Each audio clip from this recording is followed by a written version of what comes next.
तो अब हम बात करेंगे न्यूक्लियस की। जो न्यूक्लियस होता है वो सबसे बड़ी सेलुलर स्ट्रक्चर होती है। It is the largest cellular structure found in a cell. Cell के अंदर सबसे बड़ी स्ट्रक्चर कौन सी प्रेजेंट होती है? Nucleus. First time it was observed bye Anton von Leeuwenhoek in RBC of the fish. RBC of fish के अंदर सबसे पहले इसको डिस्कवर किया था, लेकिन इसको फुली डिस्क्राइब किसने किया था? रॉबर्ट ब्राउन ने। और इस इन्हीं ने इसको न्यूक्लियस नाम भी दिया था। So first time fully discovered and named by Robert Brown in 1831 in orchid cells. Orchid cells के अंदर रॉबर्ट ब्राउन ने इसे ऑब्जर्व किया था। It is also known as the director of the cells. जो न्यूक्लियस है उसको हम डायरेक्टर ऑफ द सेल्स कहते हैं, क्योंकि जितने भी फंक्शंस होते हैं सारे कंट्रोल कौन करता है? न्यूक्लियस करता है। So it is known as the director of the gene, क्योंकि इसके पास जो हमारा डीएनए होता है, जेनेटिक मटेरियल होता है, वो इसके पास प्रेजेंट होता है, जिसके पास जीन्स होते हैं कि कैसे काम करना है। So nucleus will control all the activities of the cell, therefore it is known as the director of the cell. It is storage of the genetic information. जितने भी यूकैरियोट्स होते हैं उसके उसका जो जेनेटिक मटेरियल होता है वो न्यूक्लियस के अंदर प्रेजेंट होता है, right? So it is the store house of the genetic information. It is present in all eukaryotes. True nucleus जो होता है वो हर एक यूकैरियोट्स के अंदर प्रेजेंट होता है except mature RBC. Sieve tube cells of the phloem. Phloem जो होते हैं वो फूड ट्रांसपोर्ट में हेल्प करते हैं। उसका भी एक सेल होता है जिसका नाम होता है साइव ट्यूब सेल, उसके अंदर ही एब्सेंट होते हैं। Tracheids and vessel cells of the xylem, उसके अंदर भी एब्सेंट होते हैं। And sclerenchymas cells. Sclerenchymas cells जो होते हैं वो प्रोवाइड करते हैं हमें स्ट्रेंथ। ये प्लांट के अंदर प्रेजेंट होते हैं, राइट? और जाइलम किस में हेल्प करते हैं? वाटर ट्रांसपोर्ट के अंदर हेल्प करते हैं।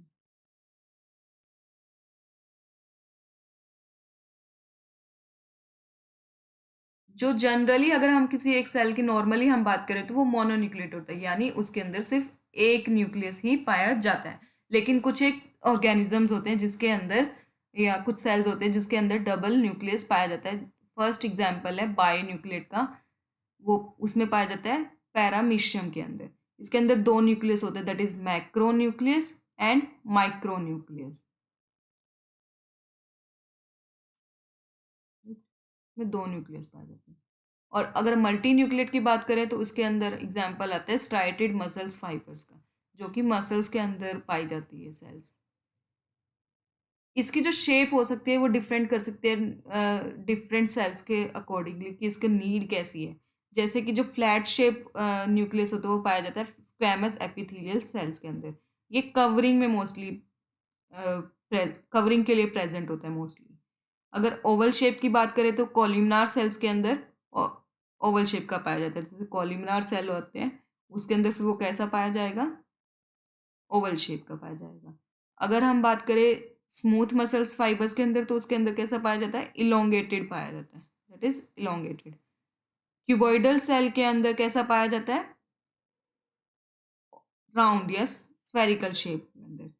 पैरामीशियम के अंदर ही किडनी शेप का पाया जाता है। जो माइक्रोन्यूक्लियस होता है वो किडनी शेप का होता है। अगर हम ब्रांच की बात करें तो ये पाया जाता है सिल्क स्पिनिंग लार्वल सेल के अंदर। इसके लोब्स भी हो सकते हैं। अगर टू लोब जो सेल्स होते हैं वो प्रेजेंट होता है इजनोफिल के अंदर, दैट इज एसिडोफिल का, एसिडोफिल भी इसे हम कहते हैं। और अगर हम थ्री लोब बात करें तो वो किस में पाया जाता है? बेसोफिल के अंदर। ये एलर्जी प्रिवेंट करते हैं, प्रिवेंट एलर्जी कंडीशंस।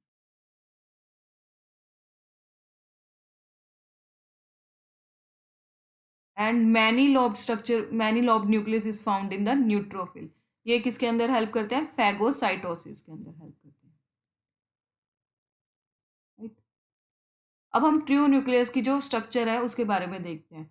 जो ट्रू न्यूक्लियस की स्ट्रक्चर होती है वो होती है डबल मेम्ब्रेन बाउंड स्ट्रक्चर। मतलब इसकी जो मेम्ब्रेन होती है वो होती है double membranous, double layered, right?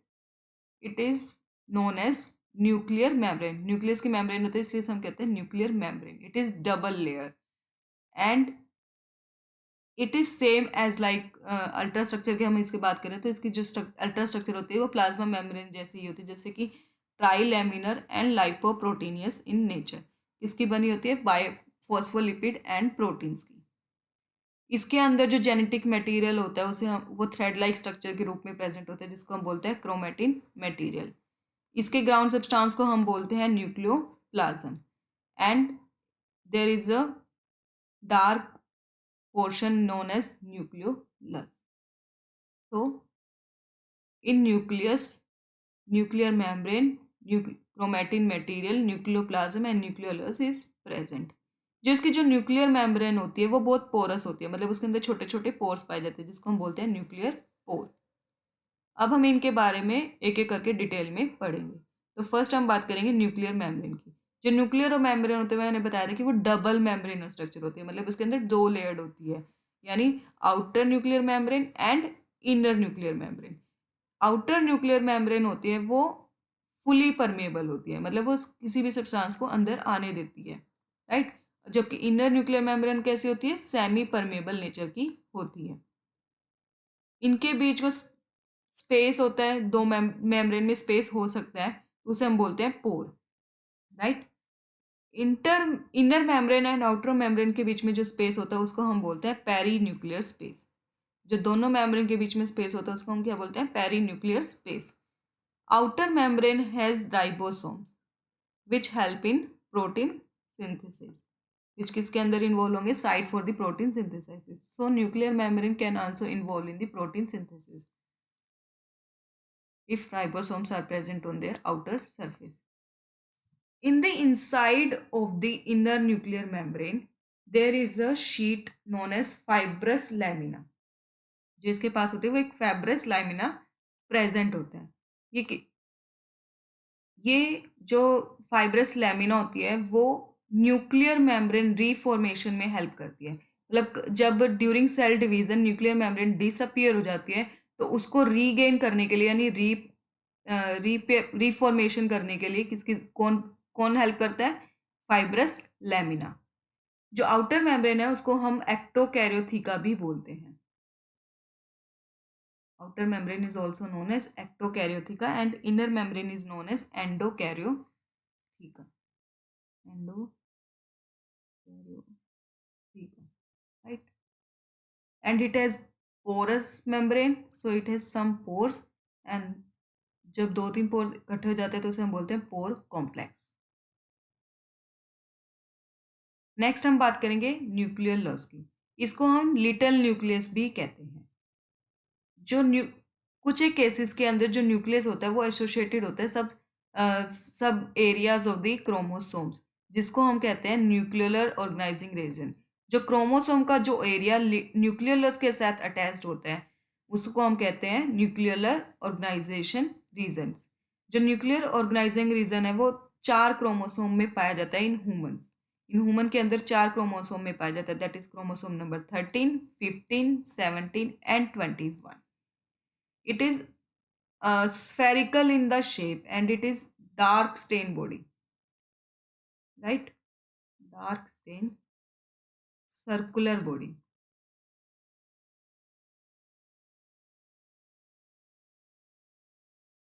जो न्यूक्लियस होता है वो साइट होती है synthesis of the rRNA. RRNA की सिंथेसिस कहाँ पर की जाती है, न्यूक्लियोलस के अंदर। It also plays important role in the cell division. Cell division के दौरान ये बहुत इंपॉर्टेंट रोल प्ले करता है।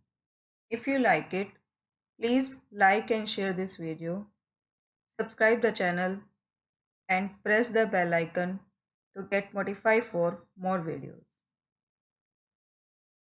Thank you.